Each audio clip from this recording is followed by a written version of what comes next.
Capítulo 27. De cómo salieron con su intención el cura y el barbero, con otras cosas dignas de que se cuenten en esta grande historia.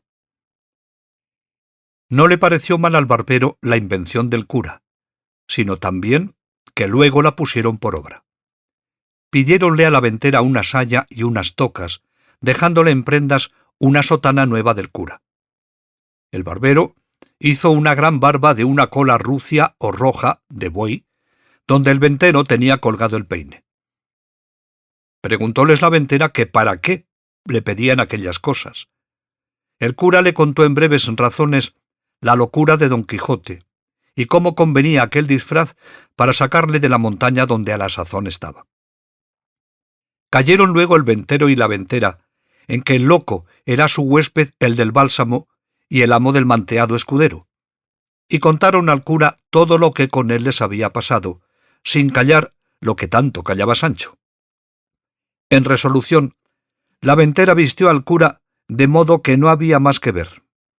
Púsole una saya de paño llena de fajas de terciopelo negro de un palmo de ancho, todas acuchilladas, y unos corpiños de terciopelo verde guarnecidos con unos ribetes de raso blanco, que se debieron de hacer ellos y la saya en tiempo del rey Bamba. No consintió el cura que le cubriesen y adornasen la cabeza, sino púsose un birretillo de lienzo colchado que llevaba para dormir de noche, y ciñóse por la frente una liga de tafetal negro, y con otra liga hizo un antifaz con que se cubrió muy bien las barbas y el rostro. Encasquetóse su sombrero, que era tan grande que le podía servir de quitasol, y encubriéndose su herreruelo, subió en su mula a mujeriegas, y el barbero en la suya, con su barba que le llegaba a la cintura, entre roja y blanca, como aquella que, como se ha dicho, era hecha de la cola de un buey barroso. Despidiéronse de todos y de la buena de Maritornes, que prometió de rezar un rosario, aunque pecadora, porque Dios les diese buen suceso en tan arduo y tan cristiano negocio, como era el que habían emprendido. Mas apenas hubo salido de la venta, cuando le vino al cura un pensamiento, que hacía mal en haberse puesto de aquella manera, por ser cosa indecente que un sacerdote se pusiese así, aunque le fuese mucho en ello, y diciéndoselo al barbero, le rogó que trocasen trajes, pues era más justo que él fuese la doncella menesterosa, y que él haría el escudero, y que así se profanaba menos su dignidad, y que si no lo quería hacer, determinaba de no pasar adelante, aunque a Don Quijote se le llevase el diablo. En esto llegó Sancho, y de ver a los dos en aquel traje, no pudo tener la risa. En efecto, el barbero vino en todo aquello que el cura quiso, y trocando la invención, el cura le fue informando el modo que había de tener y las palabras que había de decir a Don Quijote para moverle y forzarle a que con él se viniese y dejase la querencia del lugar que había escogido para su vana penitencia. El barbero respondió que, sin que le diese lición, él lo pondría bien en su punto. No quiso vestirse por entonces, hasta que estuviesen junto de donde Don Quijote estaba, y así dobló sus vestidos y el cura acomodó su barba, y siguieron su camino guiándolos Sancho Panza, el cual les fue contando lo que les aconteció con el loco que hallaron en la sierra, encubriendo empero el hallazgo de la maleta y de cuanto en ella venía, que, maguer que tonto, era un poco codicioso el mancebo. Otro día llegaron al lugar donde Sancho había dejado puestas las señales de las ramas, para acertar el lugar donde había dejado a su señor, y en reconociéndole, les dijo cómo aquella era la entrada y que bien se podían vestir, si era que aquello hacía al caso para la libertad de su señor. Porque ellos le habían dicho antes que el ir de aquella suerte y vestirse de aquel modo era toda la importancia para sacar a su amo de aquella mala vida que había escogido, y que le encargaban mucho que no dijese a su amo quién ellos eran, ni que los conocía, y que si le preguntase, como se lo había de preguntar, si dio la carta a Dulcinea, dijese que sí, y que, por no saber leer, le había respondido de palabra, diciéndole que le mandaba, so pena de la su desgracia, que luego al momento se viniese a ver con ella, que era cosa que le importaba mucho. Porque con esto, y con lo que ellos pensaban decirle, tenían por cosa cierta reducirle a mejor vida y hacer con él que luego se pusiese en camino para ir a ser emperador o monarca. Que en lo de ser arzobispo no había de qué temer. Todo lo escuchó Sancho y lo tomó muy bien en la memoria, y les agradeció mucho la intención que tenían de aconsejar a su señor fuese emperador y no arzobispo, porque él tenía para sí que para hacer mercedes a sus escuderos, más podían los emperadores que los arzobispos andantes. También les dijo que sería bien que él fuese delante a buscarle y darle la respuesta de su señora, que ya sería ella bastante a sacarle de aquel lugar sin que ellos se pusiesen en tanto trabajo. Parecióles bien lo que Sancho Panza decía, y así determinaron de aguardarle hasta que volviese con las nuevas del hallazgo de su amo. Entróse Sancho por aquellas quebradas de la sierra, dejando a los dos en una por donde corría un pequeño y manso arroyo, a quien hacían sombra agradable y fresca otras peñas y algunos árboles que por allí estaban. El calor y el día que allí llegaron era de los del mes de agosto, que por aquellas partes suele ser el ardor muy grande. La hora, las 3 de la tarde, todo lo cual hacía al sitio más agradable y que convidase a que en él esperasen la vuelta de Sancho, como lo hicieron. Estando pues los dos allí, sosegados y a la sombra, llegó a sus oídos una voz que sin acompañarla son de algún otro instrumento, dulce y regaladamente sonaba, de que no poco se admiraron, por parecerles que aquel no era lugar donde pudiese haber quien también cantase. Porque, aunque suele decirse que por las selvas y campos se hallan pastores de voces extremadas, más son encarecimientos de poetas que verdades. Y más cuando advirtieron que lo que oían cantar eran versos no de rústicos ganaderos, sino de discretos cortesanos. Y confirmó esta verdad haber sido los versos que oyeron estos. ¿Quién menoscaba mis bienes? Desdenes. ¿Y quién aumenta mis duelos? Los celos. ¿Y quién prueba mi paciencia? Ausencia. De ese modo en mi dolencia ningún remedio se alcanza, pues me matan la esperanza, desdenes, celos y ausencia. ¿Quién me causa este dolor? Amor. ¿Y quién mi gloria repugna? Fortuna. ¿Y quién consiente en mi duelo? El cielo. De ese modo, yo recelo morir de este mal extraño, pues se aunan en mi daño amor, fortuna y el cielo. ¿Quién mejorará mi suerte? La muerte. ¿Y el bien de amor, quién le alcanza? Mudanza. ¿Y sus males quién los cura? Locura. De ese modo, no es cordura querer curar la pasión, cuando los remedios son muerte, mudanza y locura. La hora, el tiempo, la soledad, la voz y la destreza del que cantaba causó admiración y contento en los dos oyentes, los cuales se estuvieron quedos esperando si otra alguna cosa oían. Pero viendo que duraba algún tanto el silencio, determinaron de salir a buscar el músico que con tan buena voz cantaba. Y queriéndolo poner en efecto, hizo la misma voz que no se moviesen, la cual llegó de nuevo a sus oídos cantando este soneto.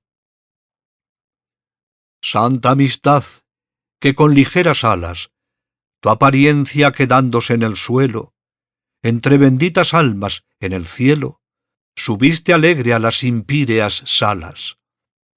Desde allá, cuando quieres, nos señalas la justa paz cubierta con un velo, por quien a veces se trasluce el celo de buenas obras que a la fin son malas.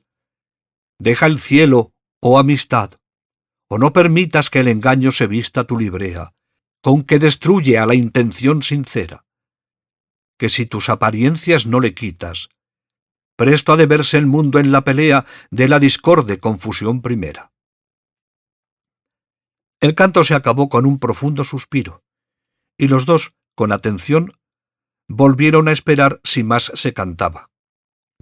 Pero viendo que la música se había vuelto en sollozos y en lastimeros ayes, acordaron de saber quién era el triste tan extremado en la voz como doloroso en los gemidos, y no anduvieron mucho cuando al volver de una punta de una peña, vieron a un hombre del mismo talle y figura que Sancho Panza les había pintado, cuando les contó el cuento de Cardenio, el cual hombre, cuando los vio, sin sobresaltarse, estuvo quedo, con la cabeza inclinada sobre el pecho, a guisa de hombre pensativo, sin alzar los ojos a mirarlos más de la vez primera, cuando de improviso llegaron.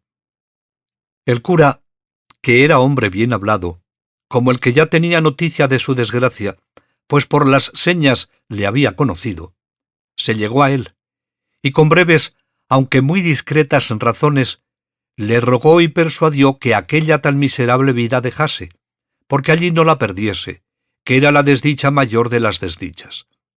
Estaba Cardenio entonces en su entero juicio, libre de aquel furioso accidente que tan a menudo le sacaba de sí mismo. Y así, viendo a los dos en traje tan no usado de los que por aquellas soledades andaban, no dejó de admirarse algún tanto, y más cuando oyó que le habían hablado en su negocio, como es cosa sabida, porque las razones que el cura le dijo así se lo dieron a entender. Y así respondió de esta manera: «Bien veo yo, señores, quienquiera que seáis, que el cielo, que tiene cuidado de socorrer a los buenos y aun a los malos muchas veces, sin yo merecerlo, me envía en estos tan remotos y apartados lugares del trato común de las gentes, algunas personas que poniéndome delante de los ojos, con vivas y varias razones, cuán sin ella ando en hacer la vida que hago, han procurado sacarme desta a mejor parte. Pero como no saben qué sé yo, que en saliendo de este daño he de caer en otro mayor, quizá me deben de tener por hombre de flacos discursos, y aun, lo que peor sería, por de ningún juicio. Y no sería maravilla que así fuese, porque a mí se me trasluce que la fuerza de la imaginación de mis desgracias es tan intensa, y puede tanto en mi perdición, que sin que yo pueda ser parte a estorbarlo, vengo a quedar como piedra, falto de todo buen sentido y conocimiento.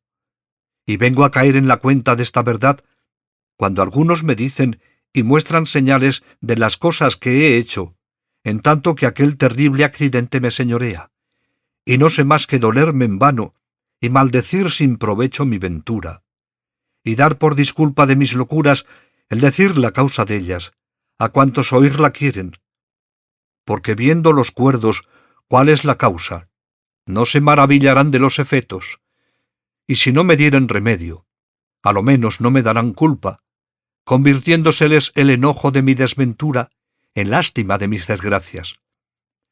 Y si es que vosotros, señores, venís con la misma intención que otros han venido, antes que paséis adelante en vuestras discretas persuasiones, os ruego que escuchéis el cuento, que no le tiene, de mis desventuras, porque quizá, después de entendido, ahorraréis del trabajo que tomaréis en consolar un mal que de todo consuelo es incapaz.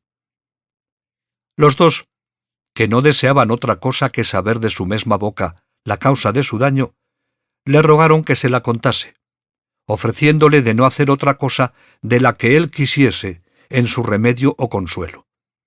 Y con esto, el triste caballero comenzó su lastimera historia, casi por las mismas palabras y pasos que le había contado a don Quijote y al cabrero, pocos días atrás, cuando por ocasión del maestro Elisabat y puntualidad de don Quijote en guardar el decoro a la caballería, se quedó el cuento imperfecto como la historia lo deja contado.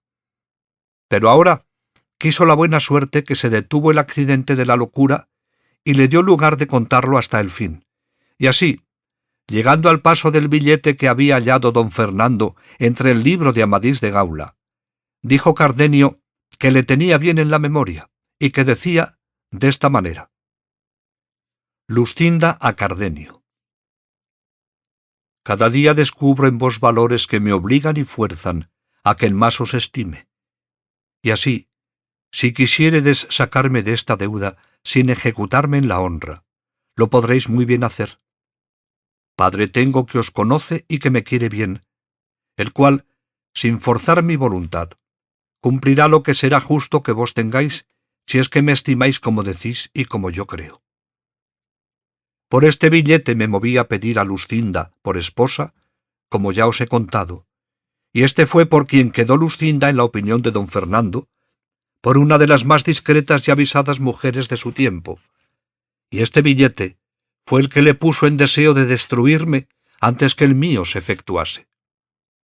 Díjele yo a don Fernando, en lo que reparaba el padre de Luscinda, que era en que mi padre se la pidiese, lo cual yo no le osaba decir, temeroso que no vendría en ello, no porque no tuviese bien conocida la calidad, bondad, virtud y hermosura de Luscinda, y que tenía partes bastantes para ennoblecer cualquier otro linaje de España, sino porque yo entendía dél que deseaba que no me casase tan presto hasta ver lo que el duque Ricardo hacía conmigo.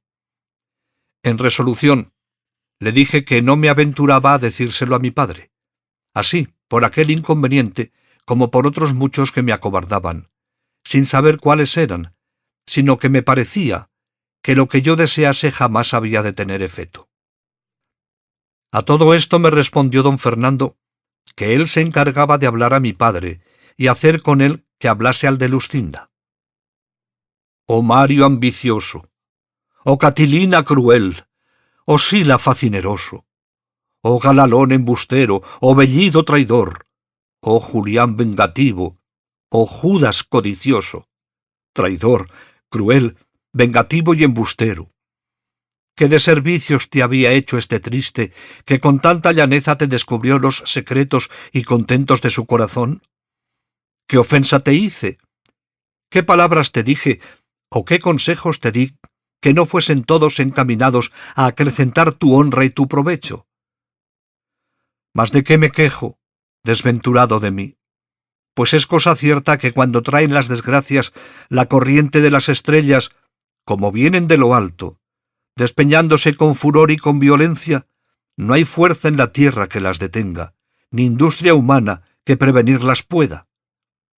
¿Quién pudiera imaginar que don Fernando, caballero ilustre, discreto, obligado de mis servicios, poderoso para alcanzar lo que el deseo amoroso le pidiese donde quiera que le ocupase, se había de enconar, como suele decirse, en tomarme a mí una sola oveja que aún no poseía? Pero quédense estas consideraciones aparte, como inútiles y sin provecho, y añudemos el roto hilo de mi desdichada historia.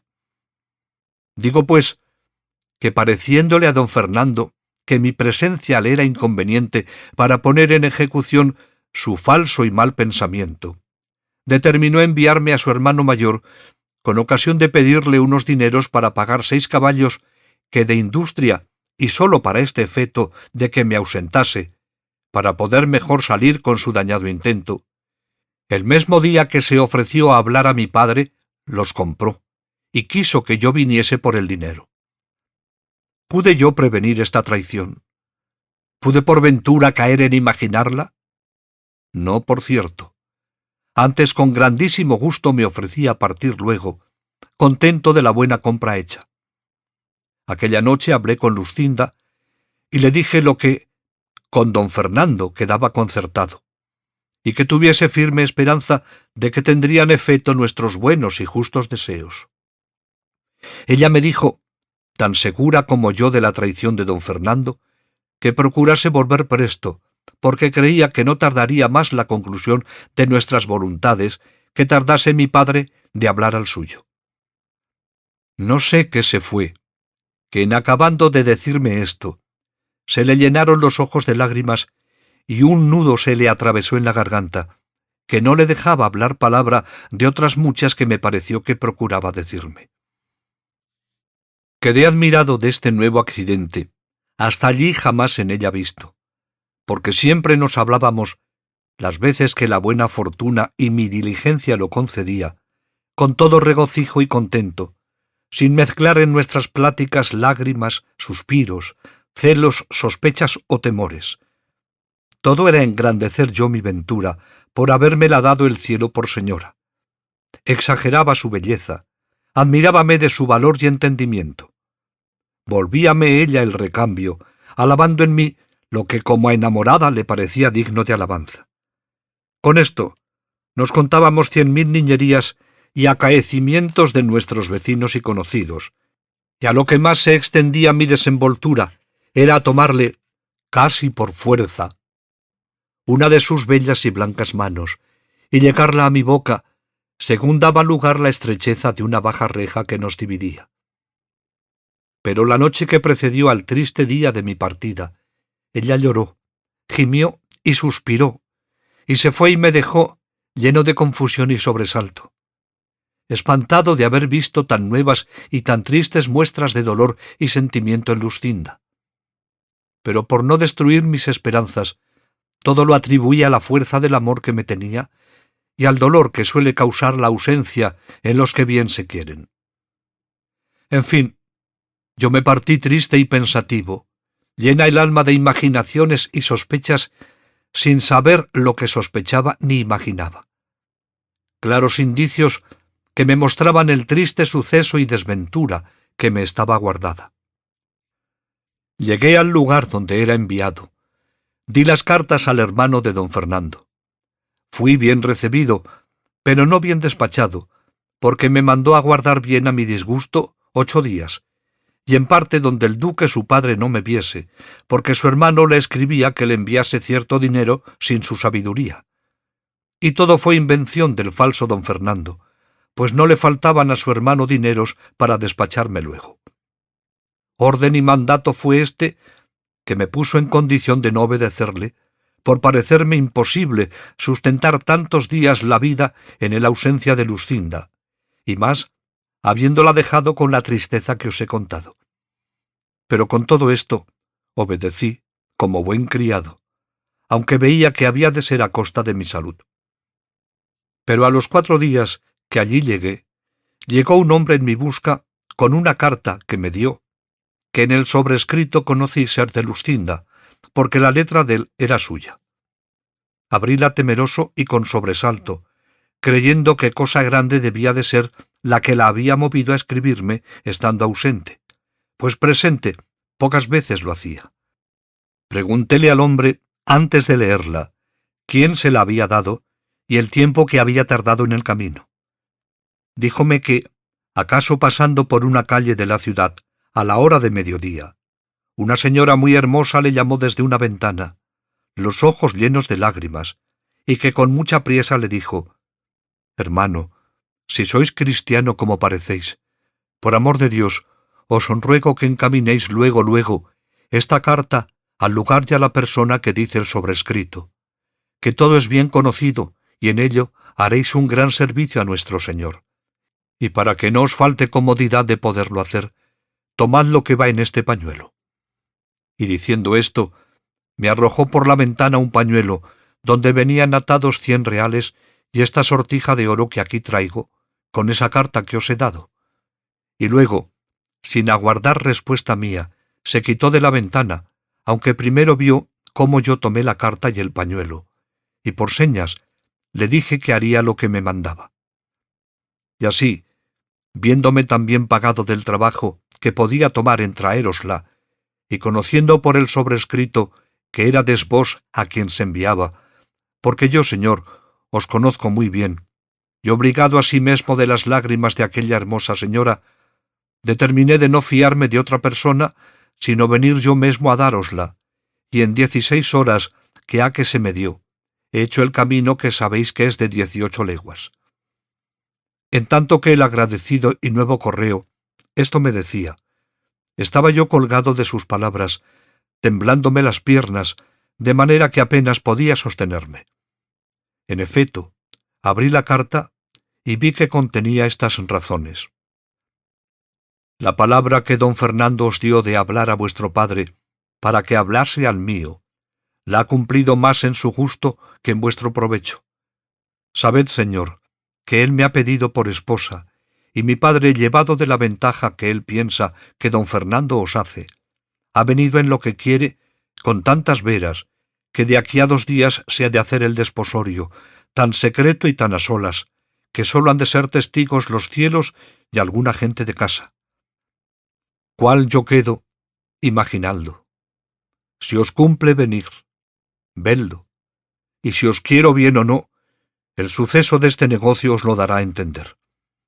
A Dios plega que ésta llegue a vuestras manos antes que la mía se vea en condición de juntarse con la de quien tan mal sabe guardar la fe que promete.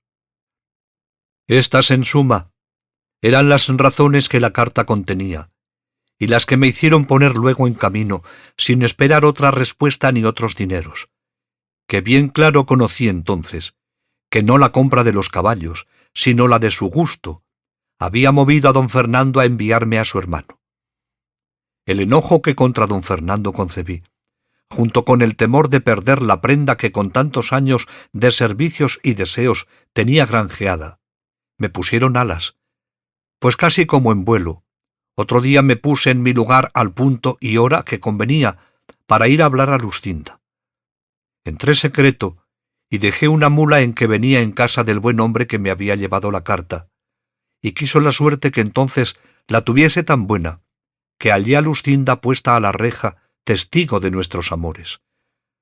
Conocióme Luscinda luego y conocíla yo, mas no como debía ella conocerme, y yo conocerla.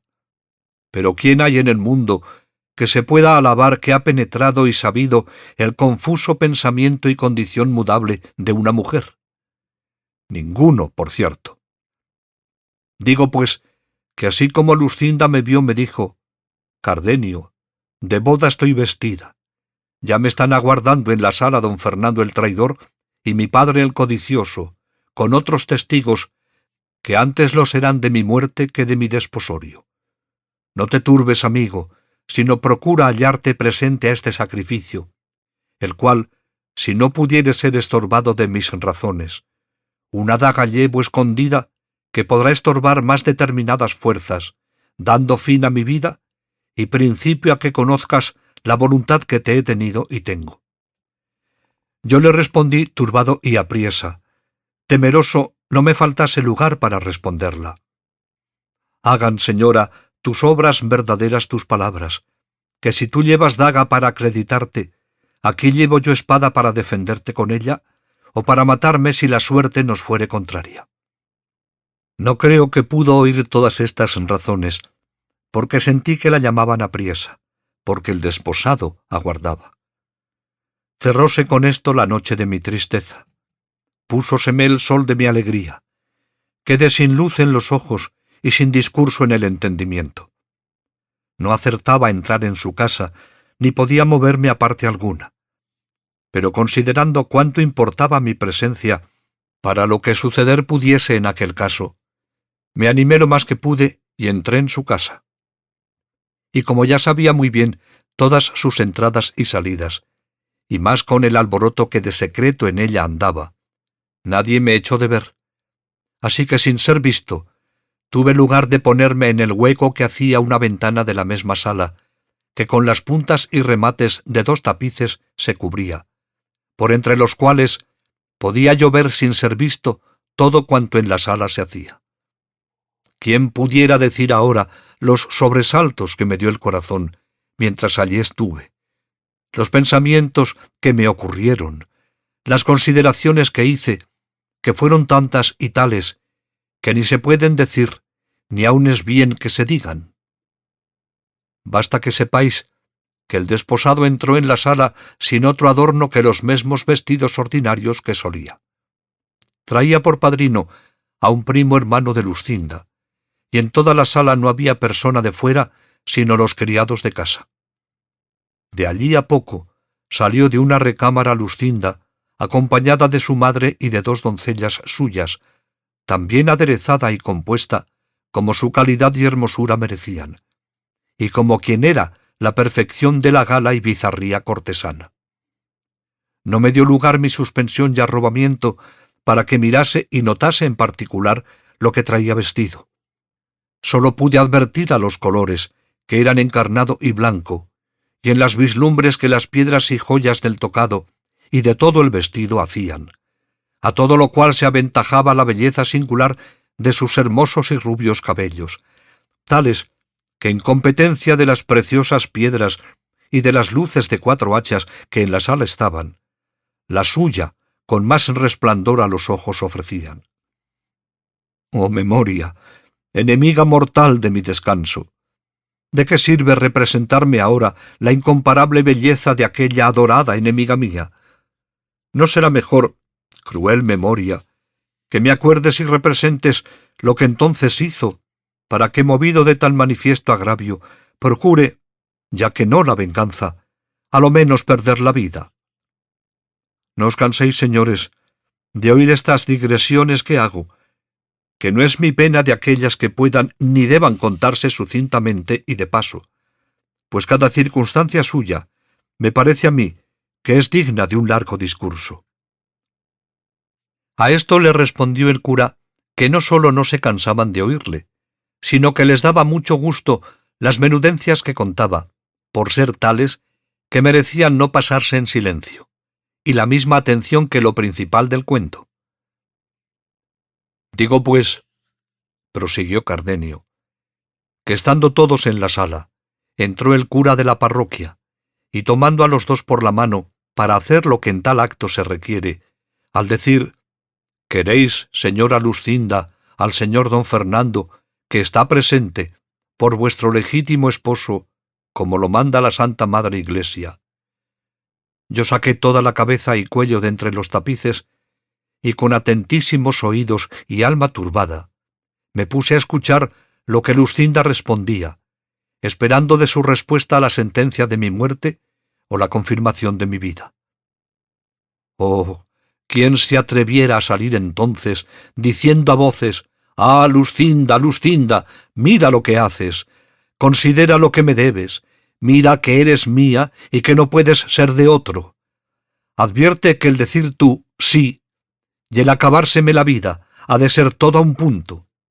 Ah, traidor don Fernando, robador de mi gloria, muerte de mi vida, ¿qué quieres?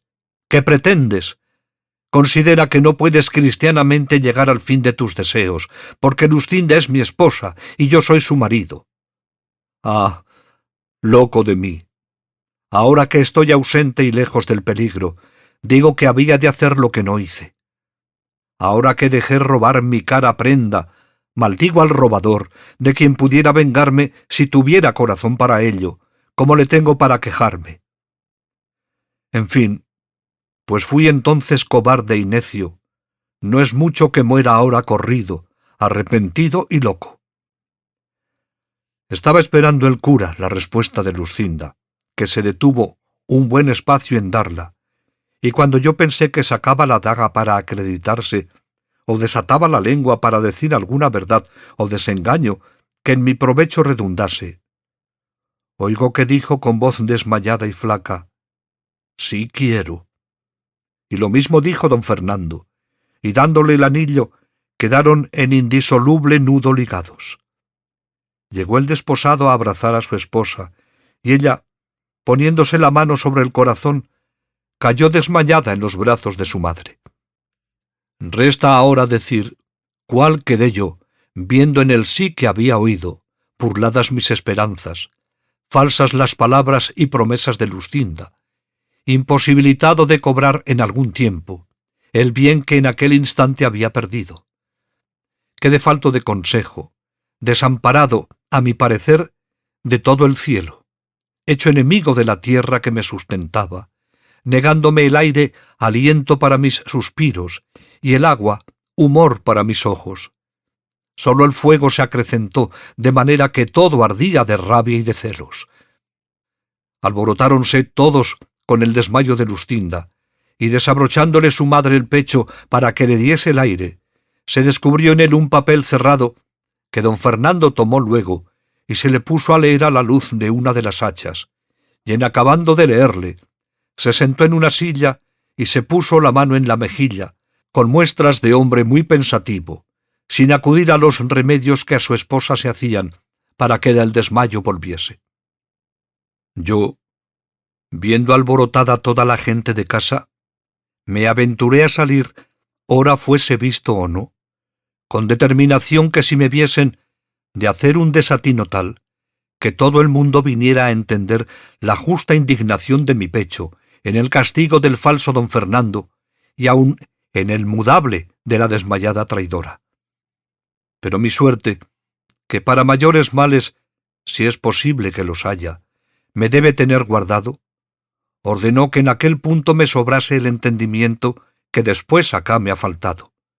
Y así, sin querer tomar venganza de mis mayores enemigos, que por estar tan sin pensamiento mío fuera fácil tomarla, quise tomarla de mi mano y ejecutar en mí la pena que ellos merecían, y aun quizá con más rigor del que con ellos se usara, si entonces les diera muerte, pues la que se recibe repentina presto acaba la pena, mas la que se dilata con tormentos siempre mata sin acabar la vida.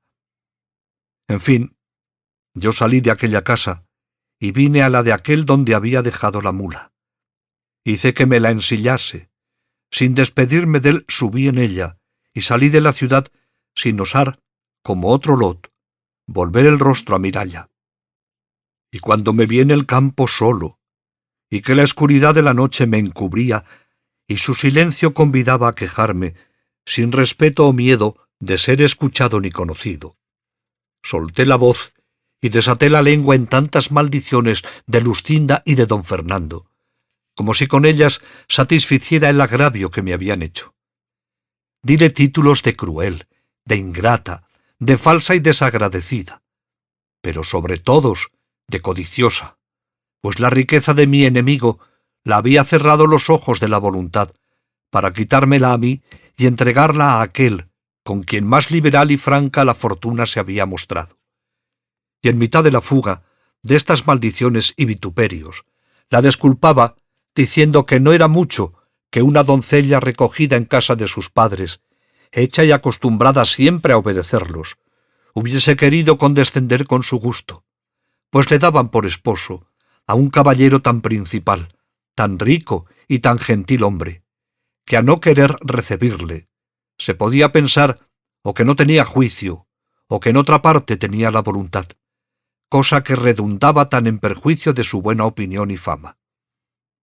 Luego volvía diciendo que puesto que ella dijera que yo era su esposo, vieran ellos que no había hecho en escogerme tan mala elección, que no la disculparan, pues antes de ofrecérseles don Fernando, no pudieran ellos mesmos acertar a desear, si con razón midiesen su deseo, otro mejor que yo para esposo de su hija, y que bien pudiera ella, antes de ponerse en el trance forzoso y último de dar la mano, decir que ya yo le había dado la mía, que yo viniera y concediera con todo cuanto ella acertara a fingir en este caso. En fin, me resolví en que poco amor, poco juicio, mucha ambición y deseos de grandezas hicieron que se olvidase de las palabras con que me había engañado, entretenido y sustentado en mis firmes esperanzas y honestos deseos.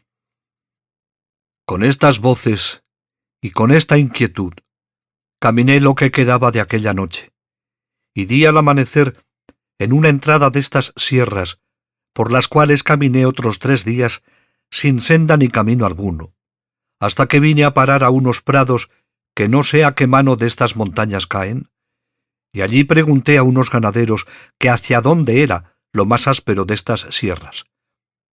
Dijéronme que hacia esta parte. Luego me encaminé a ella, con intención de acabar aquí la vida, y en entrando por estas asperezas, del cansancio y de la hambre, se cayó mi mula muerta, o lo que yo más creo, por desechar de sí tan inútil carga como en mí llevaba. Yo quedé a pie, rendido de la naturaleza, traspasado de hambre, sin tener ni pensar buscar quien me socorriese.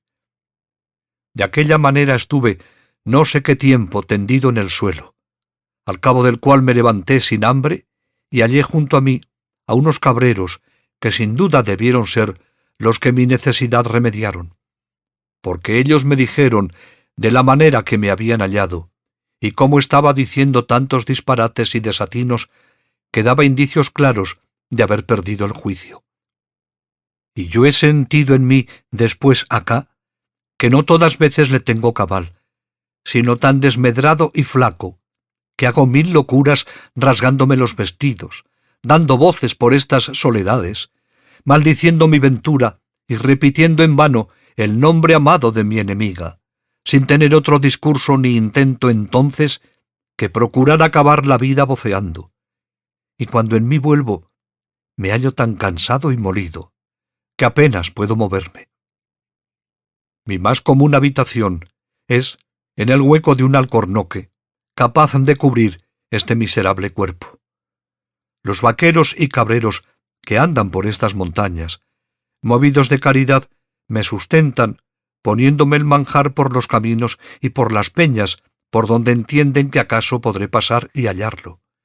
Y así, aunque entonces me falte el juicio, la necesidad natural me da a conocer el mantenimiento y despierta en mí el deseo de apetecerlo y la voluntad de tomarlo. Otras veces, me dicen ellos, cuando me encuentran con juicio, que yo salgo a los caminos y que se lo quito por fuerza, aunque me lo den de grado, a los pastores que vienen con ello del lugar a las majadas.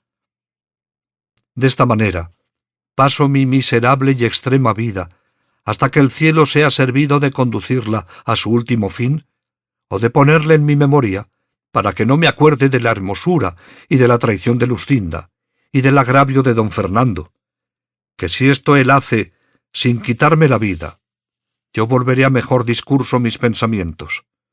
Donde no hay sino rogarle que absolutamente tenga misericordia de mi alma, que yo no siento en mí valor ni fuerzas para sacar el cuerpo de esta estrecheza en que por mi gusto he querido ponerle. Esta es, oh señores, la amarga historia de mi desgracia. Decidme si es tal que pueda celebrarse con menos sentimientos de los que en mí habéis visto, y no os canséis en persuadirme ni aconsejarme lo que la razón os dijere que puede ser bueno para mi remedio, porque ha de aprovechar conmigo lo que aprovecha la medicina recetada de famoso médico al enfermo que recebir no la quiere. Yo no quiero salud sin Luscinda, y pues ella gustó de ser ajena, siendo o debiendo ser mía, guste yo de ser de la desventura, pudiendo haber sido de la buena dicha. Ella quiso con su mudanza hacer estable mi perdición. Yo querré, con procurar perderme, hacer contenta su voluntad.